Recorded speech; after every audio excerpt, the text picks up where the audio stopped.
natin, di ba? Dahil ito ay trabaho naman natin, mandated tayo na busisiin ang mga budget. Madam Chair, I hope that the accusation of the Vice President have basis. Say tumatawa. Gusto niyo ulitin? Gusto niyo ipabasa ulit sa Secretary kung ano sinabi ko? I did not say tumatawa kayo. Sa kanya nang galing yun. I do not have any master except the Filipino people. Nobody but nobody. Vice President. Yes, Madam Chair. Yung paggamit namin, kanina in-explain ko na, hindi na namin ginamit. Kasi nakita na namin sa timeline may sagutan ng 11, 19 days.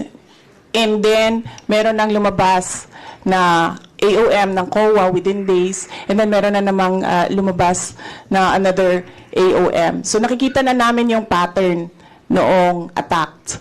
That's why we decided in the Office of the Vice President na wag na dagdagan pa yung bala ng attack.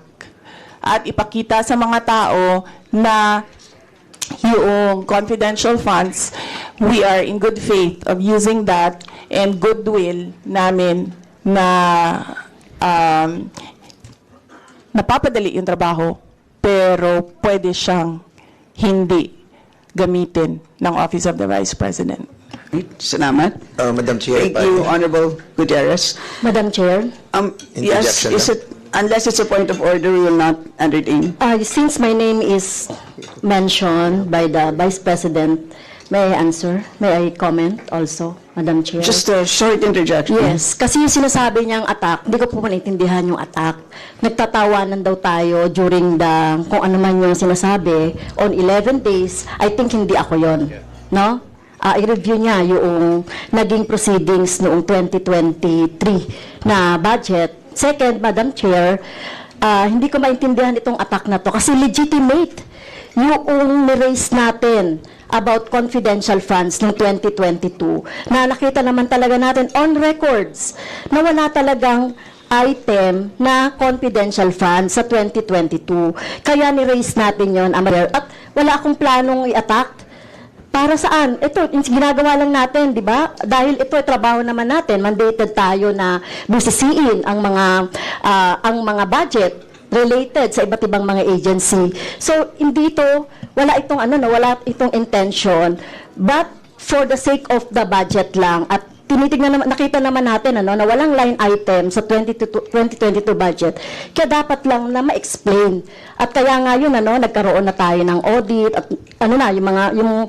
yung galing na sa COA at naintindihan na natin kung paano yan ginamit. So, I beg to disagree na sa umpisa pa lang ay may plano na ako na mag-attack kanino sa Office of the Vice President.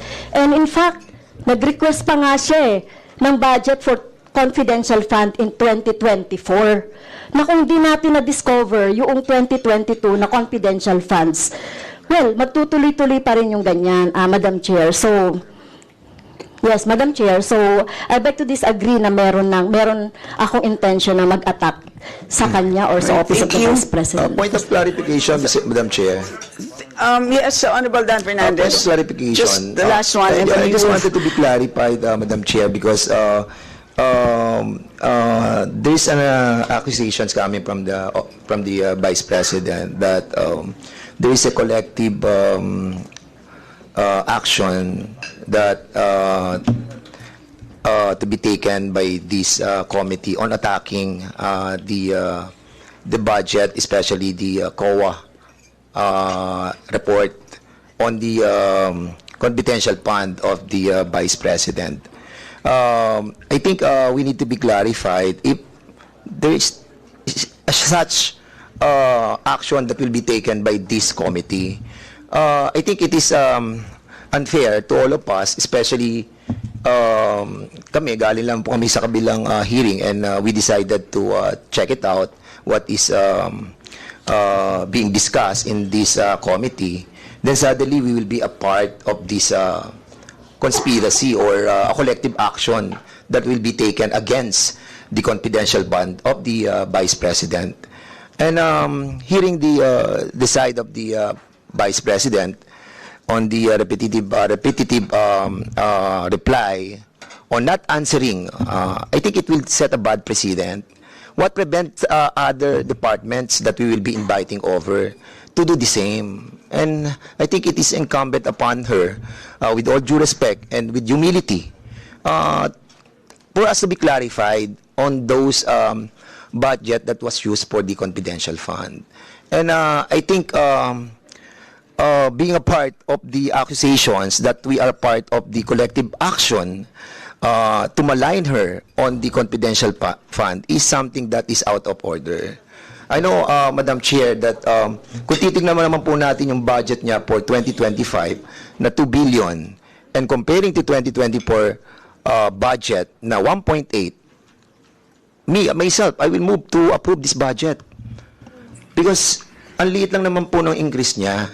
But what hurts me ay yung pong masama po tayo doon sa sinasabi po niya na meron po tayong collective action to malign her. So do you wish to introduce a motion? And ang sinasabi ko lang po sana, I want to be clarified that it is a collective action of this committee to have a malicious intent on asking the confidential fund of the Vice President on the previous years.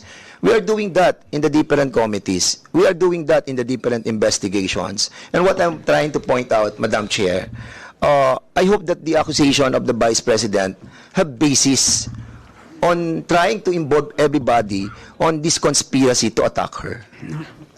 So just to I just want clarify, it to be clarified, Madam Chair. absolutely, we have absolutely no plan, any conspiracy, if I may use that word, to attack, if I also may use that word. Nandito lang po tayo para kilatisin ang budget ng isang ahensya ng gobyerno. Yun lang po, maliwanag. May point of So, clarification, Madam yes po. Chair, if that conspiracy theory of having this a pre-attack on her budget is being conspired by this committee.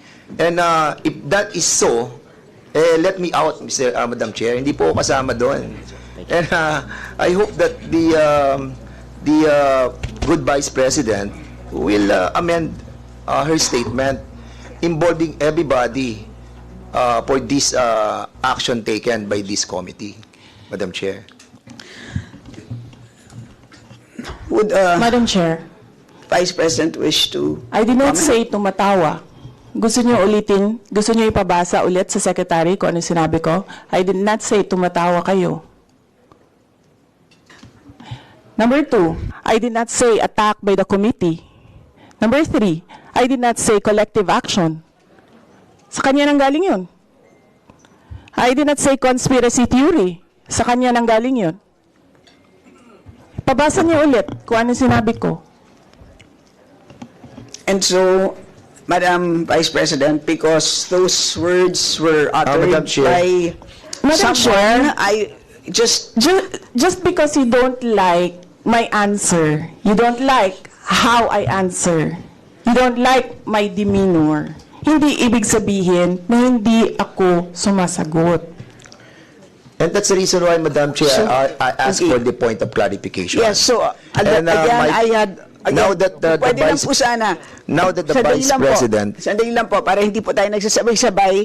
Merong clarification na hiningi at nag-clarify naman po ako. Wala pong plano. Kasi kanina, very clear ang sinabi naman po, there was a plan. Stick to the plan. Wala rin po ako natatandaan. I kept saying, let us all stick to the issues, which is the budget. So yun na lang po. Let's just end here and so that we can move on. Yes, Madam Chair, Kung if I pwede lang may. po sana, let's move on. Lastly- Meron pa pong isang budget pagkatapos nito. Lastly, that's the reason why I asked for a point of clarification. The point of clarification is to be clarified by the resource person.